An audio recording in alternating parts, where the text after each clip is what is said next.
He's 6-pooling. His ID is none other than CJ&2's Hydra, 신동원. We've seen this with great success on players like Sulky. Can be a great counter to greedy Protoss builds. Down near the bottom right, Classic been going for airplay. SK Telecom T1 Classic, 김도. Set his ID before it was set. It's okay. We've had a long day here. This has been 4.5 hours of casting. So we have the 6-pool. Now you got to keep in mind, this is actually a really effective build for Zergs because so many Protosses go for fast expands. He's scouting with his drone, but even with the drone scout itself, pretty much gives away the fact that it's a 6-pool. Now that sign was seeming to describe that it seems like this sort of magic happens at the 20-minute mark with Classic, so she's counting down. Okay, as soon as he sees that drone, he starts the Forge, and that's not what Hydra wants to see. But if he can kill the Forge, then that's game, and that's a bit of a late Forge, so it doesn't have that many, doesn't actually have that many hit points yet. All right, this probe will see these Lings. Oop. Yeah, on tight wall. He knows when you see the drone scout, he's like, you drone scout on this map? Oh, you are 6-pooling for sure. I admire that level of He's going to certainty. scan it up like, now. Now, and there it is, but Ling's attacking from two sides, even has the drone that could add some extra DPS perhaps. I think he'd be attacking the cannon with that if he could. Yeah. Well, he needs to re-wall the right side. He's going to need one more pylon here. He's not the money yet, but I think he will. Cannon about halfway done. Barely gets that done. Oh! He gets through, and here come the pro pulls. And this is a very big problem here. Now he's not going to be able to mine from his main base, and he has no natural. This is like such a large number of probes, along with the drones. I mean, I don't think he can even recover. And here's the thing, like, he could try to chrono boost out his Zealot, but I mean, he could just, oh God, it's so bad. I mean, he could have run away from the Zealot and still just start hitting workers. Meanwhile, Zerg is just cranking out drones, getting gas. That Zealot almost out. Probably be about right when the shields are all gone from the Nexus. All right, so now he's just going to have to play the kiting game with these Lings. And remember, we saw him pull way too many probes off before. Let's see what happens. Also, he only got one Zealot out. He only got one Zealot out. There wasn't enough to get a second one making. He's actually just going to fight here, and the Zealot is trapped, but not his best. Not his best there. No. Now he's going to come over here and try to get that probe. Nicely done. Every probe he gets counts. He's going to start a hatch pretty soon, too. And see, he knew that the other Zealot wasn't going to be out for a little bit, so he tried to just get that one back there. Yeah, he took too many hits earlier, so he couldn't fight the Zealot. If you fight 4 Lings versus a Zealot, you're fine unless your Lings aren't full health. Okay, so there's a second hatch restarting. They're actually even on workers. I wonder what he's going to do with this gas. But there's definitely a really fugly entrance to his base now. Yeah. Classic's base with all these weird additional structures and stuff that he didn't need. It wasn't like in a proper, neat order.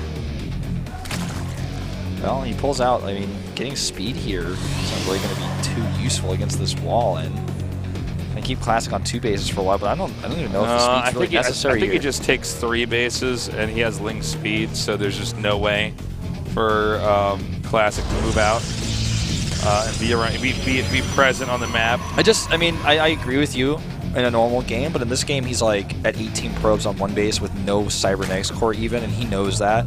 The Ling speed almost just feels like too safe. I guess you're right. I see what you mean. You know, it's like, well, when is it coming? Well, it's going to be a while. It's going to be a long while before that sort of timing attack is even possible to be conceived as an idea. Now, a few more Lings here. There's no way he's going to try to do like a Baneling bust, is there? I mean, that would be pretty absurd. He's making a lot of Lings. Maybe he thinks that Classic's going to try to take a greedy 3rd base or something because that's the only way for him to catch up. It's possible, you know. I mean, he gets the Stargate out later with an Oracle, Or, you know, I mean, he's done a variety of other Stargate builds too, but he gets something like that out, Yeah. tries to sneak that off, and maybe he just wants to have enough lings that he could shut that down. Yeah, I think he's maybe just pre-making the lings, so he's like, all right, as soon as you do that whole Stargate thing and you try to take third base, I'm ready. I'm on your doorstep. It's also possible that, you know, I don't know, the game itself has gotten weird, you know. I really thought the game was going to be over when he got in there and got that, got past the entrance. I was like, well, this is just it. He's done. Yeah, the worker, or the Zergling Micro there he was a bit overconfident with what he did. Yeah. Well, wall is tight, sees the Stargate with that Overlord. Perhaps the last thing that Overlord will see, but makes another tight wall here. He's nervous. He's concerned about these lings that could be around. And, you know, if he goes Oracle here, it'd be super predictable, but it's been working for him okay so far. He spreads out his lings in so many different directions. He's no pylon undetected. Yeah, he's looking for absolutely everything. Because, you know, I mean, there's one way a Protoss could come back is to do some kind of hidden pylon and then try to do a timing somewhere. A lot of times Protosses, if they get hurt really hard like this early on, they try to do some kind of wonky timing attack. Just try to kill the Zerg or balance out the landscape economically. See if they can get the game to just go on from there. Okay, well, this is that moment where he just comes over and kills this, but he's not on it. He's not doing it. He actually has enough. He had enough links where he could have burst that down in no time if he went right away. But now it's got a lot more hit points. But still, no cannon. And there's the probe gone, and now he's just gonna split these links around. Oracle has to come home here, but you know he's not. Okay, there he goes, getting that surround. Gotta say, yeah. I mean, he's do more than just right click on it, you know. Okay, well that's gonna be canceled for sure. If he can get these pylons, that would be perfect. But nope. Oracle comes up there. Oh, if he kills a probe? No. I mean, he's still going to get the probe, but he doesn't deny the base. That would have been huge. Can't blame him for trying. No, yeah. Now there's 16 lings out here, more headed down. He did get that probe, but it's easy to just send another one over there. He needs to get a complete wall up around that cannon, or the lings can come up here and once again just hit this and destroy it.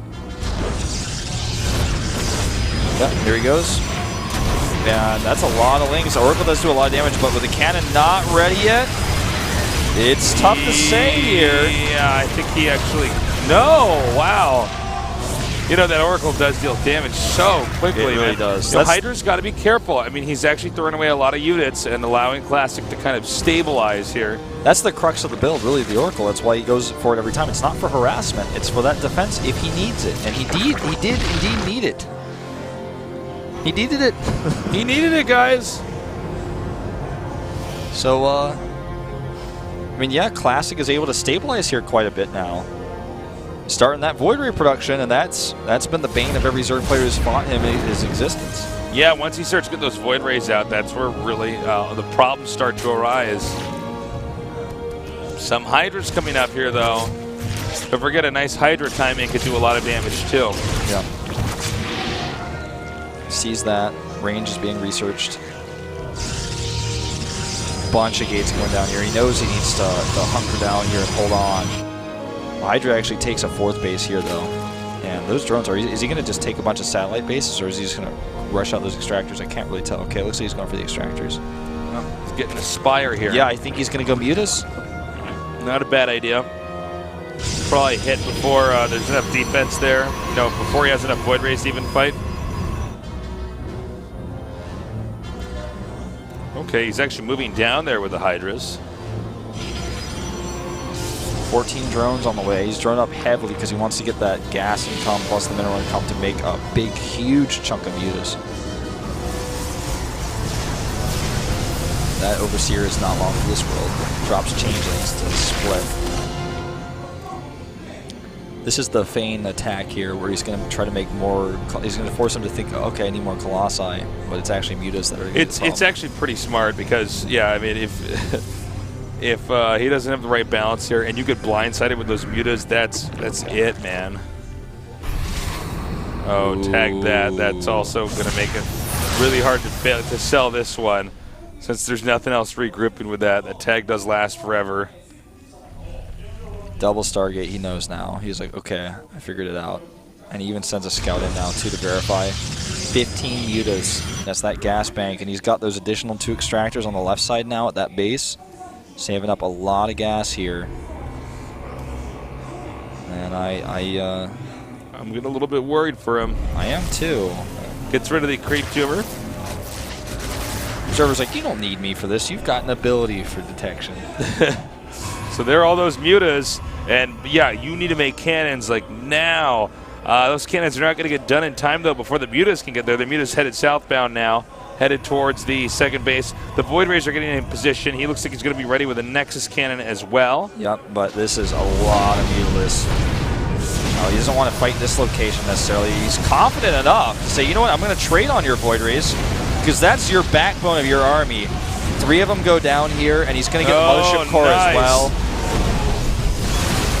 And he restarts the Nexus cannon. And the Phoenix is giving him some trouble here. He's got to be careful not to overstay his welcome, but I like the damage he's doing. He's up to almost 90 drones again. Actually, you know, he's really going to take out all these mutas, I think.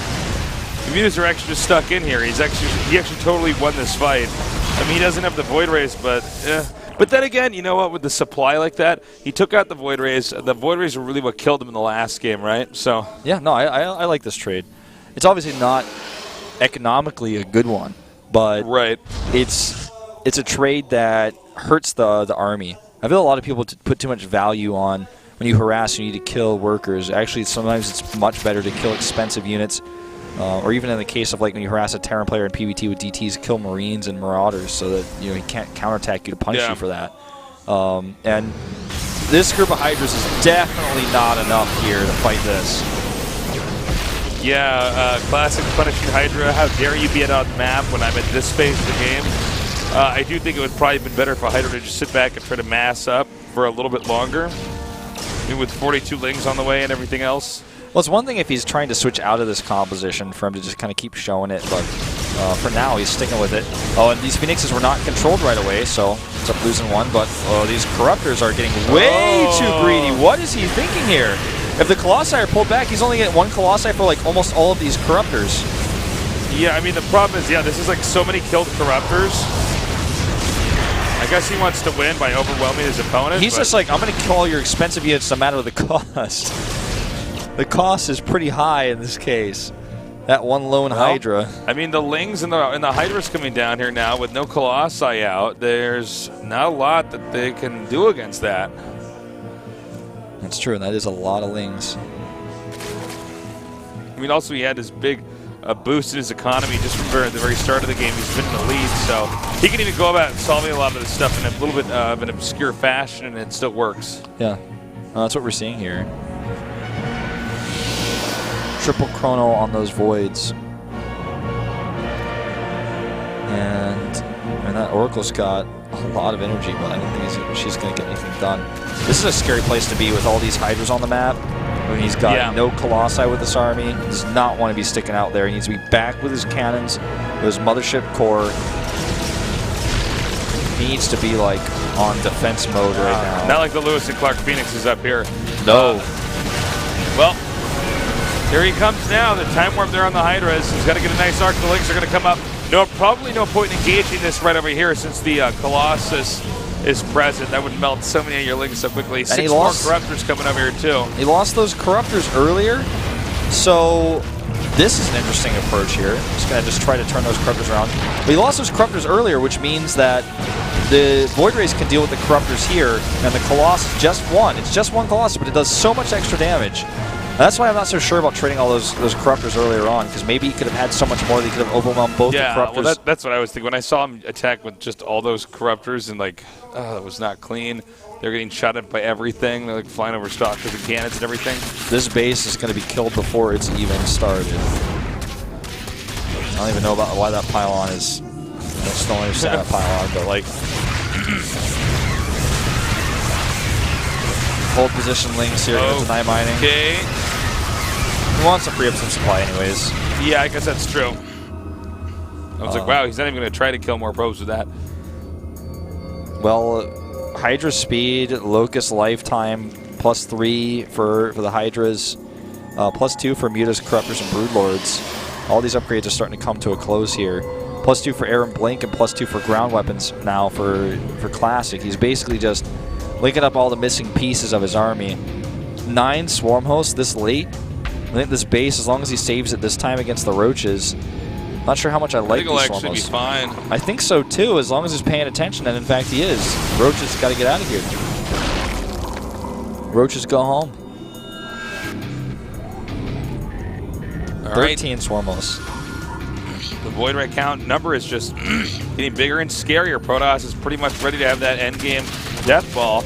And at the same time, the Zerg is getting there too. The Zerg with the second Spire just now starting up. You know, he's got swarm host upgrades. Everything. He just looks like he's in fantastic condition. And so now we're going to start to see these 2 death balls start to try to interact with each other, or if they're trying to outmaneuver each other. It really just depends. Yeah. Those 2 logos just not participating here. The thing about Void Rays is they do decent air to ground damage even against light targets. And they do and they do so well against armored targets that if you have 12 of them in your army, they are going to be the most useful unit you could ever imagine in StarCraft II. Yeah, as long as you got a proper ground army, yeah, I mean, you're fine. It's scary to think about them getting fungled. But if you have enough Colossi to support those, and later on even High Templar to protect against those infestors, it makes the choice to go infestors a bit scary. And oh my god, this is that damage output. That Hive died in about 5 seconds time. That Queen's gonna die even faster. All the tech is gonna get ripped out of here. You go home, he's out, recall, peace, see you later. Anything you own in the main base, I own now. Going for the spawning pool so we can't remake the lair. Going for, I mean, just recalls out. He's like, that's enough. That's all I needed. I guess I won there. Because he got the Hydra, I think he got the Infestation Pit, which means no more of either of those units until he makes the pool and then the lair again. Yeah. So that hurts. A big bank here for Hydra that you know, he's not going to be able to spend on those tech structures for a while, or on those tech units for a while. Well, now he's going to push forward, and this is a smart move here. The Zerg is just really crippled as far as you know, what he can do development-wise, even though he has a ton of money here, like tons of money. Looks like he may be considering a mass Mutalisk switch into like 45, 50 Mutalisks here in a little bit once he has the gas. Could do that. He totally could do that. And that would catch Classic off guard. It would never catch Zest off guard, as we saw in the GSL finals, but good intercept path set up here. That Warp Prism is toast. Well, he's gathering up again. Bunch more gates. Yeah.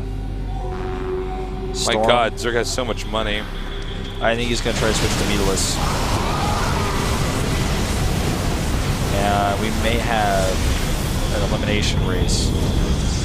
Yeah, let's see how this actually goes. 12 Corruptors back first. Creep tumors and everything else. He's continuing to push forward. I mean, there's so much damage output. This is actually, he's just killing those locusts just like nothing, man. Like no units are dying to that or anything.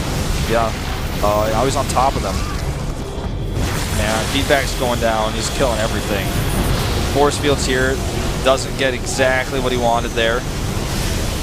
Those 11 Corruptors are going to calm out, but there's like so many Stalkers being added, and this Void Ray count is still way too much. 12 Warriors versus 19 Corruptors. Void Rays win that fight, especially with Stalker support underneath.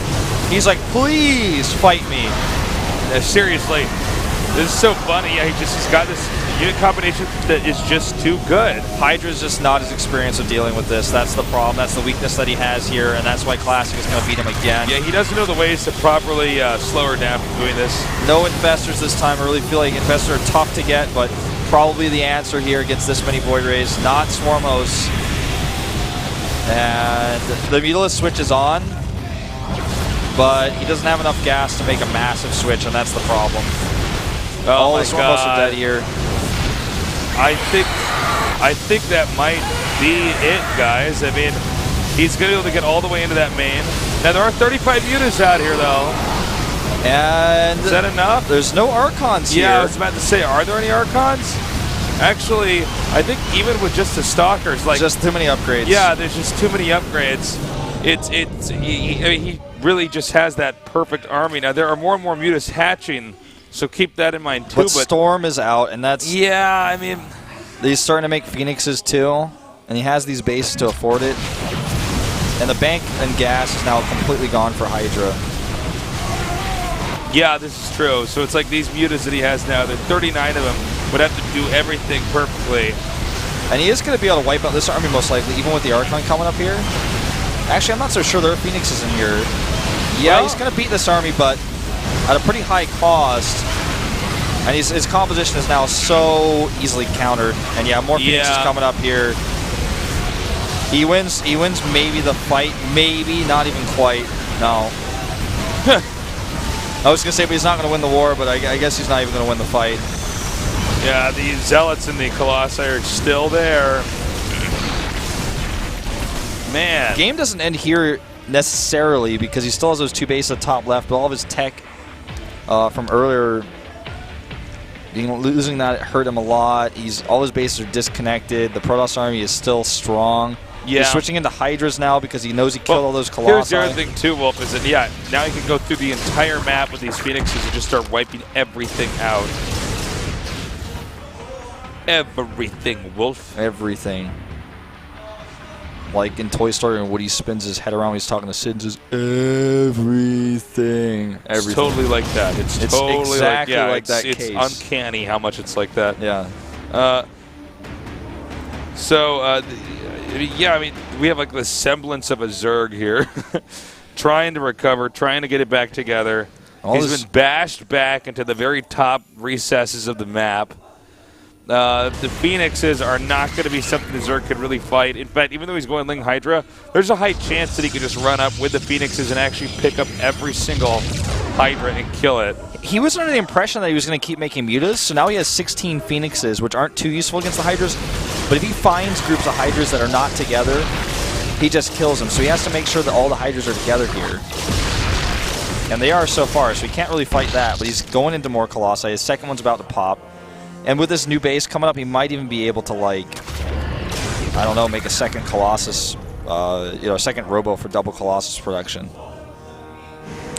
He has to hold this, but I think he should be able to do it. So many lifts here, and that one Colossus at the back, he's waiting to last second. He even cancels the base, which hurts a lot. The probe stays there. Can restart it at any moment. Careful with those. Now he's headed back over here into the upper right. Meanwhile, a push from the from Hydra down to the bottom. Hydra still might be able to do something here. You'd think that no matter what, Classic would be in the best shape, but he is up against a serious number of Hydras. Yeah. You'd also just think that like Classic is like experienced good enough that he would know exactly what to do this moment, though. Well, I mean, he's just making more High Templar for more Storms, he's making more Colossi for more AoE that way. And he's like, oh, okay, well, you don't have any Mutas or any Corruptors? Well, I guess I'll just fly around the map and kill everything you own that I can pick up. Another Queen on the way here. Should put him up to 4. I'm not even sure what the point of that extra Queen is, but I guess he's got these extra hatcheries and wants to make sure he's hitting all his for good engines. measure. But he has 28 larvae available right now. I don't know what just died there, but I think it was a Hydra. Hydra himself is dying slowly here. He doesn't have the economy. Oh, God, more Hydra's dead. Units lost, 85 units died this game. That's pretty crazy. That's like a lot of money. Anything that's near these Sphinxes is going to get lifted and killed. He might even kill every single one of these drones. Wouldn't be surprised. Maybe every single one of them. Any survivors? Nope. He's killing everything. No, every single one. All of them are dead. The Hydras can't really be in enough places at once to, Overseer, stop this. sorry. You fly. I'm killing you. Yeah. 8 Corruptors. It's a start, but we're already past the finish line here. Ooh. Again, another base over here. The amount of damage that the Phoenixes are doing during this entire thing is so incredible. Everything is just dying. You have a critical mass of Phoenix is like one of the fastest units in the game. the best damage output to light targets. Exactly. Ones where, like, if you even use them at all, like if you're just constantly babysitting them and doing stuff with them, they just pay out in dividends. There are no drones there, by the way. Hey, he killed all 20 of them. drones to 59. Are you kidding me, Wolf? I'm not kidding you, man. I'm All not right. joshing you. I'm not pulling your leg. You're not pulling my chain there. GG. GG. Anticlimactic ending, but what are you going to do?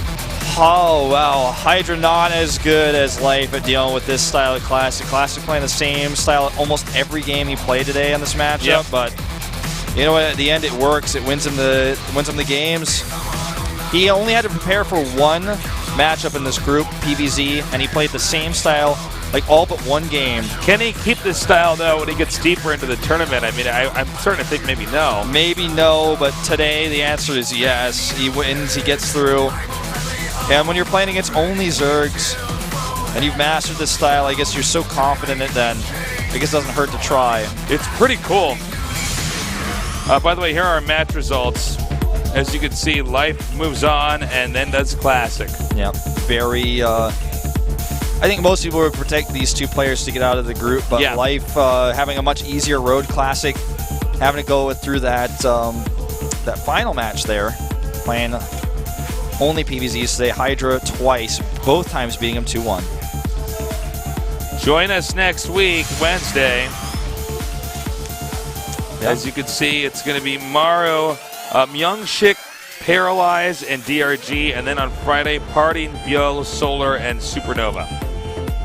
Definitely going to be a good group of matches. I'm really looking forward to Group F in particular because Supernova and Parting are looking really strong right now. Solar, he's still in Code S, but he's not on the same level as some of these other players. And I want to see how Supernova stacks up in that group as one of our only Terran players. Wolf, we had a long day today. Good job. Thank you for being here when our Toasters couldn't be here. Yeah, I'm always glad to come down and do it. It was a lot of fun. Thank you guys for tuning in. I know this was an extra long day, but the games were awesome. I especially love the PvZs. Join us Wednesday where we'll be back for Group B here at the GSL Code S.